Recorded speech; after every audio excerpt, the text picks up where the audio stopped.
Hello students, good morning.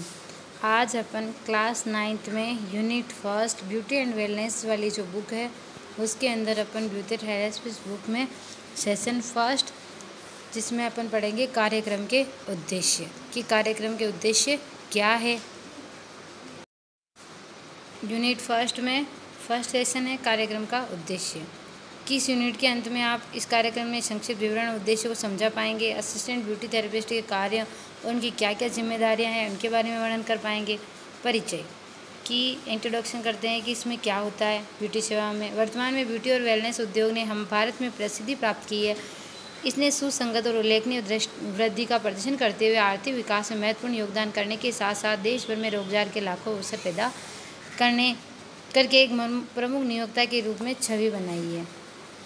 आपको पता ही है ब्यूटी एंड वेलनेस उद्योग में भारत में मतलब कि बहुत सारी उल्लेखनीय वृद्धि हुई है, जिससे क्या हुआ, आर्थिक विकास में महत्वपूर्ण योगदान दिया है। लाखों लोगों को रोजगार के अवसर, पहले देखते थे ब्यूटी सैलून पार्लर इतने कहाँ थे, लेकिन इस युग में हर चौराहे पे आपको ब्यूटी पार्लर ब्यूटी सैलून मिल जाएगा। इस अभूतपूर्व विकास के कारण वेलनेस, पर्यटन, उपभोक्तावाद, वैश्वीकरण का बढ़ना और भारतीय उपभोक्ताओं की जीवन शैली में बदलाव लाना कि किसके कारण हुआ कि ये सारी चीज़ें उपभोक्ताओं की जीवन शैली में जैसे जैसे बदलाव हुआ वैसे वैसे ये सारी चीज़ें भी बढ़ने लगी।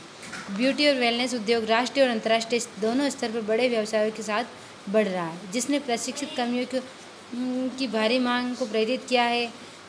हालांकि कुशल और प्रशिक्षित कर्मियों की उपलब्धता में एक बड़ी कमी है। इस प्रतिभा में कमी होने के कारण ब्यूटी और वेलनेस उद्योग पर खतरा बन गया है। मतलब कि क्या हो रहा है कि खतरा भी किस तरह से है क्योंकि जिसको ब्यूटी एंड वेलनेस का पूरा नॉलेज नहीं है, कुशल प्रशिक्षित नहीं है, तो उससे क्या हो रहा है, इसमें एक कमी महसूस हो रही है। तो इससे कुशल प्रशिक्षित कर्मियों का विकास करना व्यवसाय और उद्योग दोनों के लिए एक बड़ा कार्य है। तो इसीलिए इन चीज़ों को बढ़ाया जा रहा है। अब असिस्टेंट ब्यूटी थेरेपिस्ट ब्यूटी और वेलनेस उद्योग में एक असिस्टेंट ब्यूटी थेरेपिस्ट सैलून और स्पा में सौंदर्य सेवाओं की विभिन्न प्रकार की प्रक्रियाओं में शामिल होता है। असिस्टेंट ब्यूटी थेरेपिस्ट को सौंदर्य सेवाओं, थेरेपी के कार्यों और बुनियादी सेवा योग्यता के बारे में जानकारी होनी चाहिए।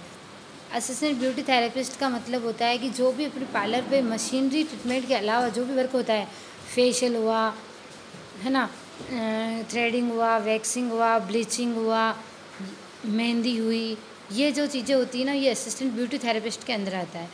तो एक असिस्टेंट ब्यूटी थेरेपिस्ट की भूमिका और जिम्मेदारियाँ क्या होती है कि सभी प्राथमिक ब्यूटी थेरेपी में फेशियल वगैरह हो गया, मेड थेरेपी होगी, ये सारी स्वास्थ्य और स्वच्छता कि अपना स्वास्थ्य कैसे अच्छा रख सकते हैं। अपन अच्छा खाएंगे तो अपन अच्छा दिखेंगे, है ना, जितनी स्वच्छता रखेंगे तो निरोगी रहेंगे।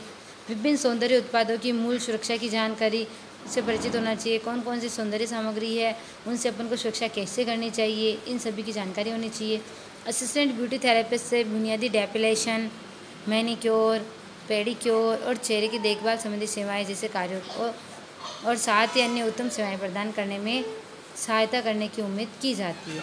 सैलून में भी वातावरण को बनाए रखने और अन्य कार्य जैसे सैलून में रखे ब्यूटी उत्पादों की जानकारी प्राप्त करो, उनको बेचने आदि का कार्य करती है। ये सारी किसकी जिम्मेदारी होती है? असिस्टेंट ब्यूटी थेरेपिस्ट की। मतलब कि उसमें क्या होता है, मूल डेफिनेशन सेवाएं होती है, मैनिक्योर, पेडिक्योर, चेहरे की संबंधी जो भी होती है, वैक्सिंग, थ्रेडिंग, ब्लीचिंग, फेशियल, है ना, ये सारी चीज़ें और उनसे संबंधित प्रोडक्ट की जानकारी, ये सब असिस्टेंट ब्यूटी थेरेपिस्ट की जिम्मेदारियाँ होती है। अब एक असिस्टेंट ब्यूटी थेरेपिस्ट के क्या गुण हो सकते हैं, है ना, ग्राहक को आरामदायक महसूस करवाना, ग्राहक की सभी ज़रूरतों को उसके साझा ना कर पाने की भी समझना, समझ ना पाने पर भी समझना, कार्यस्थल को स्वच्छ रखना, क्योंकि ये ग्राहकों की सेवा प्राप्त करने के लिए। और आखिर अगर गंदा होगा किसी का सैलून तो क्या अपन उसके सैलून में जाना पसंद करेंगे? क्या नहीं, क्योंकि क्या वहाँ पे गंदगी बहुत सारी है। निजी उपस्थिति को स्वच्छ रखना, एक निजी स्वच्छता बनाए रखना, मतलब कि खुद एक तरह से अच्छे से एक्टिवेट रहें, तैयार रहें, तो सामने वाला सहेगा कि नहीं वो अच्छा है, तो वो खुद अच्छा है, इसका मतलब उसको सब नॉलेज है, ठीक है। नहीं तो अपन कहते हैं कि वो तो ढंग से तैयार हो रखा ही नहीं है या तैयार हो रखी नहीं है, वो अपन को क्या ढंग से तैयार करेगी, है ना। तो यदि आप अच्छे नहीं दिखेंगे, शरीर की गंध, बुरी सांस, सभी स्वच्छता की सावधानी से परिचित रहें। उपयुक्त तो सुझाव देना कि यदि आप ग्राहक भ्रमित और दुविधा में है कि उसको कुछ समझ में नहीं आ रहा है कि क्या लें क्या नहीं लें, क्या पसंद है क्या पसंद नहीं है, तो उसके लिए भी उसको अगर वो हिचकिचाहट है, मतलब उसको किसी चीज़ का नॉलेज नहीं है कि मैं क्या करवाना है क्या नहीं करवाना है, तो उसको सारी चीज़ों को नॉलेज देगी, इससे ये होगा, कभी ये होगा, है ना। कभी भी जल्दी में ना होना, जल्दी से ग्राहक को बाहर ना भेजना। यदि आप किसी ग्राहक के साथ हैं तो उसे संपूर्ण समय दें। ऐसा नहीं कि जल्दबाजी में काम करके फिनिश कर दिया, नहीं, सभी काम आराम से करना है। अपनी जानकारी को अपडेटेड रखना कि अपने क्षेत्र में जुड़ी हुई जितनी भी जानकारी है उसकी सारी जानकारी उसको बताए रखना। ग्राहकों का सम्मान करना कि वो आए हैं, ठीक है, तो उससे अच्छा हंसमुख बात करना। कोई भी है तो उसको काम को बहुत अच्छे से करना। उत्पादों की जानकारी होना, ब्यूटिशियन को जितने भी ब्यूटिशियन में प्रयोग होने वाले जितने भी प्रोडक्ट होते हैं उनके बारे में जानकारी होनी चाहिए कि इसका रिजल्ट इतना अच्छा था, ये इतना कॉस्ट का आता है, इसका रिजल्ट ऐसा होता है, इससे ये स्किन पे ये प्रोडक्ट यूज़ आता है, ये सारी चीज़ों की जानकारी होनी चाहिए। संचार में प्रवीणता, संचार मतलब कि बात करने का, एक दूसरे से बात करने का कौशल अच्छा होना चाहिए, हंसमुख स्वभाव होना चाहिए, है ना। सभी से गुस्से में बात नहीं करे, चिड़चिड़ा स्वभाव नहीं होना चाहिए, है ना। स्वागत के साथ ये अच्छी शारीरिक भाषा का प्रदर्शन करना कि अपनी ब्यूटिशियन अपने ग्राहकों को संभालते समय तनाव में नहीं आना चाहिए। भाषा सक्रिय होनी चाहिए, काम करते समय खुश रहना, मुस्कुराते रहना, सेवाएं प्रदान करें। मतलब कि कोई भी क्लाइंट आए तो अपन को ऐसे गुस्सा नहीं होना है कि ये क्लाइंट क्यों आ गया, जैसे वो उनको पे करा है तो अपन को स्माइल करते हुए अच्छे से उसको बताना है। ये कार्यक्रम निम्न का अवलोकन करेगा, जैसे ब्यूटी और वेलनेस उद्योग, कार्यस्थल तैयार रखना, बनाए रखना, त्वचा की प्राथमिक देखभाल करना, प्राथमिक डेपिलेशन सेवाएं, ब्यूटी सेवाएं, कार्यस्थल स्वास्थ्य और सुरक्षा को बनाए रखना, कार्यस्थल पर सकारात्मक प्रभाव पैदा करना। ये सारी चीज़ें अपन ने किस में पढ़ी थी?